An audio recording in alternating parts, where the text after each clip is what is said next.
अमूमी तौर पर यही बार बार बयान आता है कि सिर्फ इस्टेब्लिशमेंट के साथ बैठेंगे, और मैं बार बार इस बात से इख्तलाफ भी करता हूँ कि बिल्कुल सियासी पार्टियों को आपस में बैठ के बात करनी चाहिए, और ये कहना कि हम सिर्फ इस्टेब्लिशमेंट से बात करेंगे, ये सियासी पार्टी की एक जमहूरी अप्रोच नहीं है।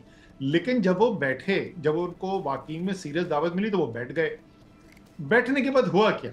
उस 2-3 हफ्ते जो वो सारा सिलसिला चला, तो उसके अंदर कोई संजीदगी नज़र नहीं आई, और जो बार-बार मैं जिस चीज़ की मिसाल देता हूँ, उसी दौरान जब ये मुज़ाकरात चल रहे थे, सेनेट के चेयरमैन जनाब यूसुफ रज़ा गिलानी ने सेनेटर एजाज़ चौधरी के इश्यू किए प्रोटेक्शन ऑर्डर कि उनको सेनेट सेशन के अंदर लेके आए।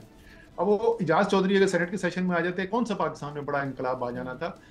वो यूसुफ रजा गिलानी के, जो पीपल्स पार्टी के हैं, सेनेट चेयरमैन हैं, उनके प्रोटेक्शन ऑर्डर के ऊपर कंप्लायंस नहीं हुई और कुछ एजाज चौधरी को नहीं लाया गया।